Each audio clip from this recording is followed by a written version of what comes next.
Hello everyone, my name is George Farmer, also known as the Aquascaper, and today I'm going to be reviewing a CO2 regulator from a company called CO2 Art.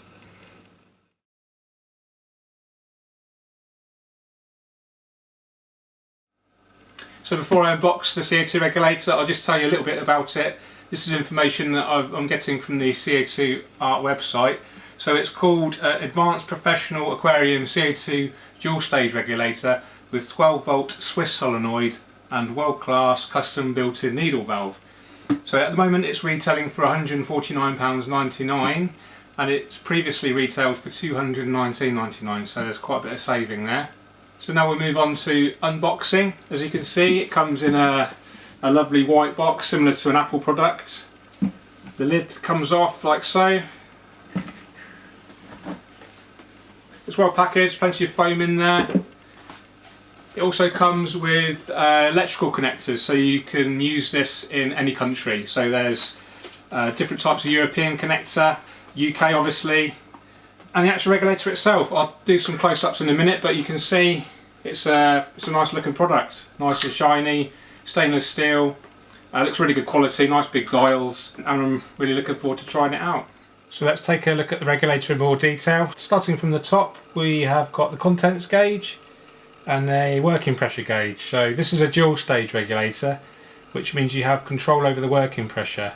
That's a really good thing because it allows the CO2 to be consistently added to the aquarium. What can happen with a single stage regulator is once the CO2 cylinder becomes empty, you can get big fluctuations in the CO2 output. So with a consistent working pressure, which you can adjust using this dial here, and it will appear on this readout here, you can maintain a very stable CO2 level, which is really important. It's safer and it also helps avoid algae issues. So the dials are big, really easy to read, so that's a really good thing. You can see the finish of the steel is very shiny, it just loses quality actually. I'm really impressed. The needle valve, again stainless steel, feels good, nice consistent feel when you're rotating it. We have the solenoid here, 12 volts, so it's safe. Hopefully it won't get too hot. You can get solenoids that get really hot, which always worries me a little bit inside a cabinet. Here we have a push to fit CO2 tube, so you slot your CO2 tube in there and it seals itself rather than the old school sliding over a nipple. And then here on the right we have a PTFE sealing ring there, and the connector which will fit. This is a standard DIN fitting, so that will fit to most standard CO2 cylinders, including fire extinguishers, which I'm going to be using it on. Okay, so let's move on to actually setting up the CO2 system using this new regulator. So the first job I've done is just make sure the cabling is all neat and tidy, and we have a plug-in timer here which we'll be using later on. That simply plugs in there, and then that plugs into the mains. So the timer I've actually set to come on 2 hours before the lighting and an hour before the lighting comes off. What that does, it allows the CO2 levels to build up in the aquarium before the lights come on. So as soon as the lights come on, hopefully the plants can start using that CO2. So here we have the regulator which we talked about already. We've got our CO2 cylinder here, which is actually a 2 kilogram fire extinguisher. And then we have our CO2 tubing, and we have a 3-in-1 diffuser. So that comes complete with a non-return valve, a bubble counter, which is basically an empty cavity with water in, and the diffuser itself, which is a removable ceramic disc. Great little products these, I've been using them quite a lot lately. So first thing I'm going to do is fit my regulator onto the cylinder. So we have the connector there and the sealing washer there, so we offer that up to the thread and we simply screw that on.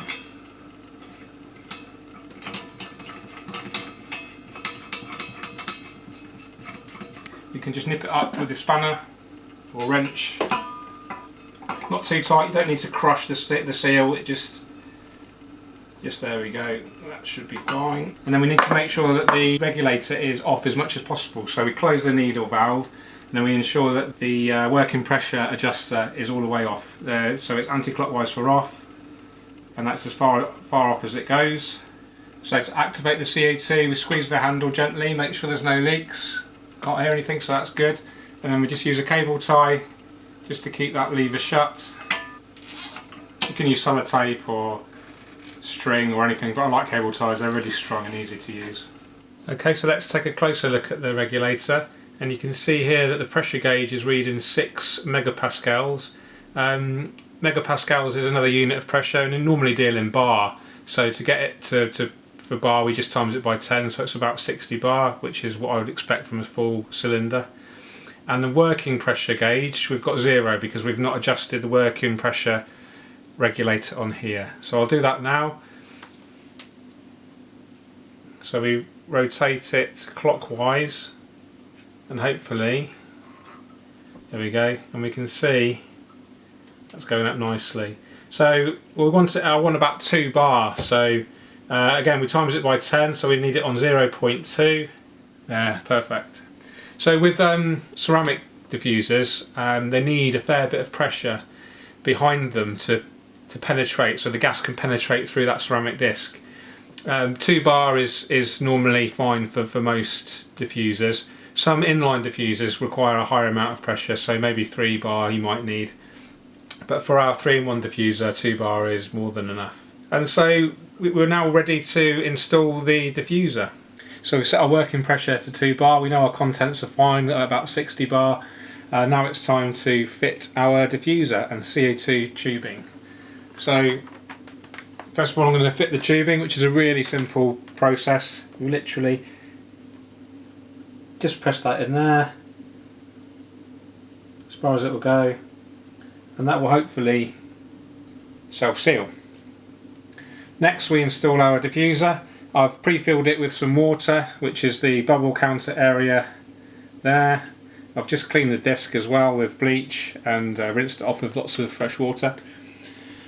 We get the end of our CO2 tubing and we simply connect it to our 3-in-1 diffuser, like so. And that's now ready to install into the aquarium, and we can adjust our bubble rate with the needle valve. So I'll do that right now before I actually put it into the aquarium, just to give you a demonstration. So just gradually turn that anti-clockwise, the needle valve. There we go, and we can see the bubbles.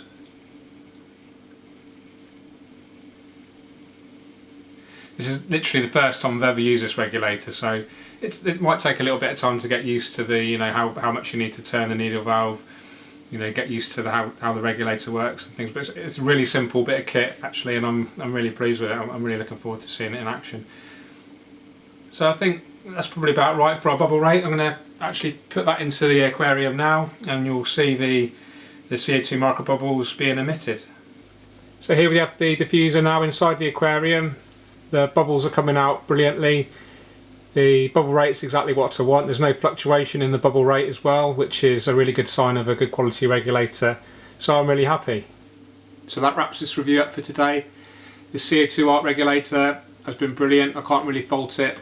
All the adjustment parts work brilliantly. The working pressure and the needle valve in particular just ooze quality. The overall finish is great. Nice big dials, easy to use. As I say, this is the first time I've ever used it, and it's just been plain sailing. Most importantly, the CO2 output is really stable, which is exactly what we need from a CO2 regulator. It is a premium product, it is priced accordingly, but if you're a serious aquascaping enthusiast or a planted tank hobbyist and you want a product to last a lifetime, then I would certainly recommend this product. So thanks for watching guys. If you like what you see, please hit like and subscribe, share with your friends, and keep on scaping. Cheers, bye.